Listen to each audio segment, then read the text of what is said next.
A través de RCR presentamos Radar Económico. Gracias a el Instituto Peruano de Economía, IPE.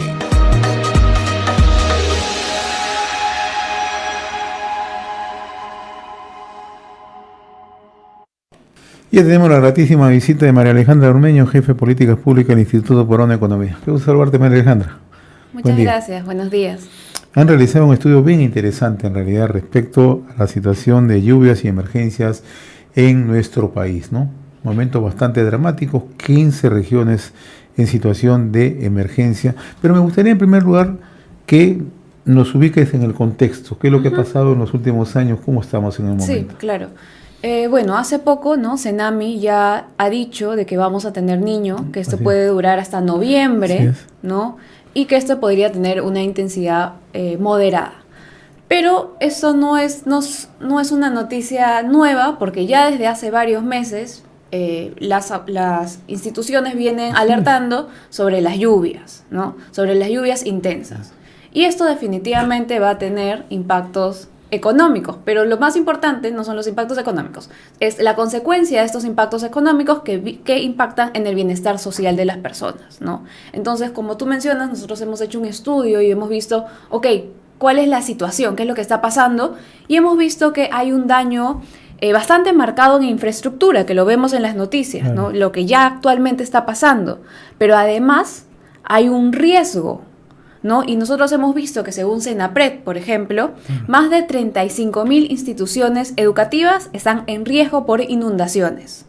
Más de 7.000 centros de salud también están en riesgo por inundaciones. Más de 3.6 millones de viviendas en riesgo también de inundaciones. ¿Qué significa esto? Que 3 de cada 10 peruanos están en riesgo por inundaciones. Esto es más de 11 millones de peruanos en riesgo. Esto es una situación bastante delicada, ¿no? Pero además, con la información, la data que ustedes han trabajado, ha habido un aumento estructural en el Perú desde años atrás a la fecha. O sea, pasan los desastres y no se ha venido haciendo absolutamente nada. Sí, como tú mencionas, esto no es un hecho aislado, ¿no? El tema de las lluvias este año no es un hecho aislado. Claro. Nosotros hemos revisado la información del INDECI, y ya desde hace varios años podemos ver una tendencia creciente en el número de emergencias, ¿okay? En el 2003 teníamos alrededor de 3.000 emergencias. Ya al 2024, que es el último dato que nos muestra, hay 14.000 emergencias. ¿No? Son 4 veces más lo que teníamos hace 20 años. Claro. ¿No? Y cuando revisamos, ¿cuáles son el tipo de emergencias? Que lo que más ocurren, 1/3 son lluvias intensas. Y luego nos ponemos a revisar, ¿cómo han ido variando las lluvias intensas? ¿Acaso tiene una tendencia no creciente? Y vemos que no. Las lluvias intensas, las emergencias por lluvias intensas se han multiplicado por 10 en los últimos 20 años. Entonces vemos, ¿no? Ya se sabe, esa data es pública, se conoce que las emergencias por lluvias intensas en particular vienen creciendo. Entonces es algo que se sabe, no es un hecho aislado. Es un hecho recurrente, es un problema recurrente que necesita prevención. Ahora, me gustaría que nos reiteres esta cifra. ¿11 millones de peruanos están en riesgo? 11.2 millones de peruanos en riesgo por inundaciones. Hay otros riesgos, movimientos en masa, etcétera. Claro. Pero por inundaciones, 11.2 millones de peruanos. Ahora, ¿cuáles son las regiones que están más expuestas en estos momentos? Bueno, lamentablemente no hay una región específica, ¿no? Nosotros podemos ver, por ejemplo, en el norte, La Libertad, Lambayeque, en el sur, Moquegua, Cusco, Arequipa. Lamentablemente el problema de las lluvias y sus consecuencias es un problema transversal y afecta actividad productiva, como por ejemplo la agrícola, ¿no? Nosotros revisamos en detalle las regiones donde la superficie agrícola también está en riesgo de inundaciones y por ejemplo ahí destacaba Ica.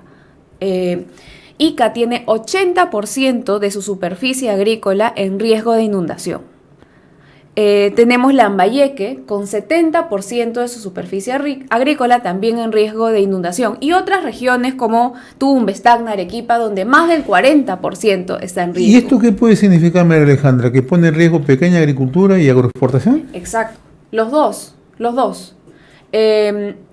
Y los dos son muy importantes, claro. Y los dos generan empleo. Y por ejemplo, también revisábamos algo, ¿qué ha pasado en los otros niños? ¿No? Claro. Porque como te digo, esto no es un hecho aislado, esto es algo recurrente. Ya se sabe más o menos qué es lo que pasa, cuáles son las consecuencias, y en agroexportación, que es lo que mencionas, Claro. nosotros veíamos que en el niño del 2023, 7 de los 10 productos con mayor volumen de agroexportación se vieron afectados. No estamos hablando de espárragos, café, mango, ¿no? Ese tipo de productos que son los productos bandera, ¿no? Así es. Se ven afectados por el tema de las lluvias, ¿no? El mango, por ejemplo, no solamente se vio afectado en el 2023, sino en el anterior Sí. niño también. Entonces, sí hay un efecto económico que finalmente implica un efecto para el bienestar social también. Ahora, otro aspecto que conviene abordarlo. Las poblaciones en zonas rurales son las más expuestas a las que se encuentran en zonas urbanas, en zonas... Sí, nosotros hemos revisado también data de unas encuestas recientes y lo que vemos es, o sea, les preguntan a las personas, ¿no? En los últimos 10 años, ¿usted ha sido afectada por algún desastre natural? Y los hogares urbanos, o mejor, los rurales, son 7 veces más afectados que los urbanos, ¿no?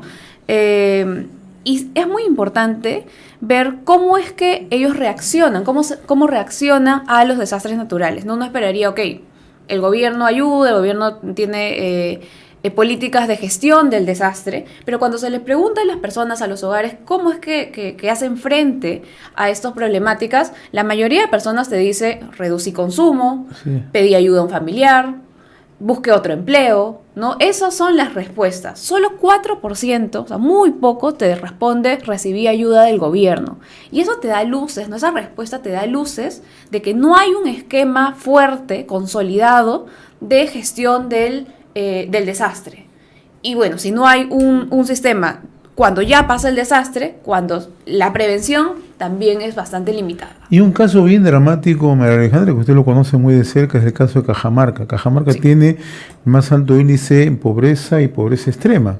Y en estos momentos, casi un 80% de la provincia de Cajamarca está sufriendo los embates de lluvias extremas. Y está casi declarado gran parte de la región en emergencia. O sea, ¿cómo enfrentan ellos esta situación?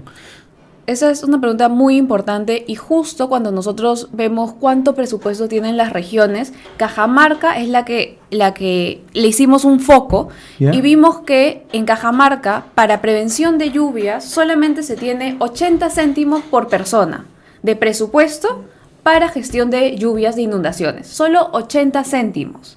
Y eso no está ligado a la problemática que tú mencionas, porque en Claro. Cajamarca hay más de 240.000 personas en riesgo de inundaciones. Entonces uno esperaría, con tanta cantidad de cajamarquinos en riesgo de inundaciones, el presupuesto debería ser un presupuesto que permita accionar, pero no es así. ¿Esto qué significa? Que los gobiernos regionales no tienen ninguna capacidad de respuesta. Es una capacidad de respuesta limitada debido al bajo presupuesto que tienen, ¿no? A nivel nacional hemos visto que en los últimos 10 años el presupuesto ha rondado ha estado más o menos en promedio 740 millones de soles. ¿Ya? Pero no ha aumentado. Como te mencionaba hace Claro. poco, las emergencias han aumentado. Las emergencias se han multiplicado por 4, lluvias por 10.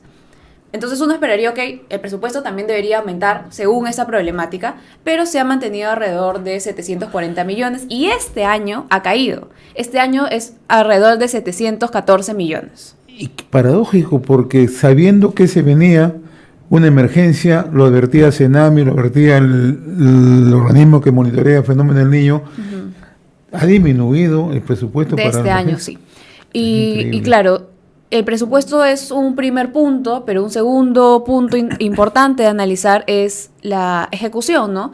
O sea, yo puedo tener, un gobierno puede tener mucho presupuesto, pero si no sabe cómo utilizarlo, realmente gestionarlo, entonces no va a haber ningún impacto. Y hemos visto que a nivel nacional, ¿no? La ejecución del presupuesto ha aumentado un poco, ¿no? Hace 10 Ya. años era 70%, ya el año pasado era alrededor de 86%. Pero eso es a nivel nacional, nuevamente. Entramos a regiones y vemos grandes disparidades. Arequipa, que es otra de las regiones muy afectadas este año.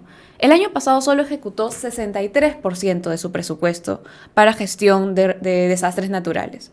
Entonces, con esta ejecución tan limitada, también hay una problemática porque, claro, no está preparado para enfrentar los desastres que han venido este año. Entonces, uno es el presupuesto, el otro es la ejecución y un tercer paso mucho más difícil es la calidad. Que tú realmente estés ejecutando el presupuesto en obras de prevención, en obras de infraestructura resiliente, ¿no? Ahora, eso es más difícil. Cuando ocurren este tipo de eventos siempre se habla de reconstrucción. ¿En algún momento hemos tenido una etapa donde verdaderamente se han cumplido con los planes de reconstrucción, como ocurrió en el 2017 en el norte, recientemente en el 2021? ¿Se ha cumplido con algo o simple y llanamente han sido enunciados? Parece que sí ha habido una mejora y una ejecución de ciertos planes, pero no es suficiente.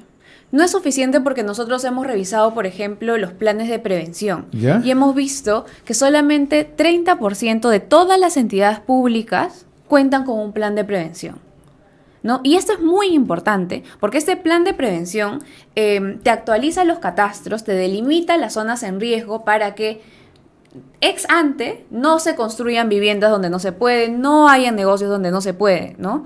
Entonces, a pesar de ser importante, como un primer paso, yo no creo que sea el único, pero como un primer paso, solamente 30% de entidades públicas lo tienen, ¿no? Y justo conversábamos con expertos de este tema y nos decían que si nosotros, o sea, si hubiese voluntad política y se le diera la capacidad técnica, el presupuesto, etcétera, para que 100 municipalidades hagan sus planes, se podría coberturar a 50% de la población. Entonces es un tema de sí presupuesto, sí capacidad, pero también un poco de intención y voluntad política. ¿Cómo nos va a afectar económicamente? Porque hay sectores que ya están golpeados directamente. Uno de ellos es el turismo, ¿no? Uno empieza a hacer un recorrido desde Tumbe, todas las playas de Zorritos, en realidad no están cancelados todos los paquetes turísticos. Baja un poco a Piura, ya sabemos que Máncora ha colapsado, sabemos que Vichayito ha colapsado, sabemos que Órganos está en peligro. Bajamos un poco a Pimentel, a Lambayeque, de la misma manera. Bajamos a La Libertad. Solamente hablo del turismo. ¿Qué otros efectos económicos vamos a tener? Sí, el turismo definitivamente es un efecto, ¿no? Y hay otros sectores como por ejemplo el agrícola, la agroexportación que te mencionaba, que se podrían ver afectados. Finalmente, esto impacta en los empleos, ¿no? Sí. Esto impacta en empleos y por consiguiente impacta en ingresos. Entonces, sí hemos visto impactos económicos en anteriores situaciones como las que tenemos que podrían repetirse. Y lamentablemente esto se puede prevenir, pero no se ha hecho. ¿Y se tiene alguna estimación, María Alejandra, de cuánto estaría perdiendo el país diariamente por estos efectos? Una estimación específica todavía no la tenemos porque está pasando, ¿no? Entonces, necesitamos un poco más de información. Pero sí tenemos que, como te mencionaba, más de 11 millones de peruanos están en riesgo, ¿no? Por el tema de inundaciones. Ahora, usted habla de un tema bastante interesante en su informe, debilidad institucional. ¿Cuánto nos afecta esta debilidad institucional en poder socorrer a millones de peruanos? Sí. El tema de debilidad institucional nosotros intentamos medirlo, porque es un poco complicado medirlo, entenderás. Por el tema, por ejemplo, de prevención que te mencionaba, ¿no? O sea, solamente 3 de cada 10 entidades que tengan un plan de prevención muestra definitivamente esta debilidad institucional. Que en Arequipa solamente se pueda ejecutar 60% de su presupuesto muestra debilidad institucional. Entonces ahí hay que ponerle bastantes pilas, bastante punche para que los gobiernos regionales también puedan hacer frente a estas problemáticas. Una situación sin lugar a duda bastante preocupante, María Alejandra, ¿no? ¿Tenemos alguna salida así rápida en el momento o...? Estos temas no tienen una salida rápida. Estos temas se tienen que planificar, se tienen que prevenir, ¿no? Como te digo, estas lluvias no son un hecho aislado. Estas lluvias ya se conocen, sabemos que de acá a unos años va a volver a pasar. Entonces, nosotros desde el IPE consideramos que una política pública importante es la prevención. Pero no se queda ahí, porque la prevención es un primer paso, sino también tener la fortaleza institucional de que cuando pase se pueda gestionar, ¿no? A través de infraestructura resiliente, mejores capacidades técnicas, etc. Ahora, otro tema ya para finalizar. Si están en riesgo de colapsar muchos centros educativos, ¿eso significa que va a tener una afectación en el presente año lectivo? Sí, podría tener, ¿no? Podría tener y Y recordemos que ya comienzan clases, ¿no? Claro. Estamos a puertas de comenzar clases y lo que hemos visto es que la solución de corto plazo es que, claro, se crean estos otros espacios físicos Prefabricados, ¿no? Así, exacto, donde se comienzan las clases, pero no es un lugar adecuado para los niños y para todo el personal, ¿no? Justo este domingo sacamos un informe sobre el tema de colegios bastante interesante para será poder motivo conversar. para conversar seguramente más adelante. Yo te agradezco, María Alejandra, como siempre, con esta valiosísima información, este trabajo encomiable que realiza el Instituto Peruano de Economía IPE, sobre todo en un momento de emergencia que vive el país. Muchas gracias, María Alejandra. Gracias a ti. Hasta aquí nuestra secuencia Radar Económico, gracias al Instituto Peruano de Economía IPE. Hemos presentado Radar Económico.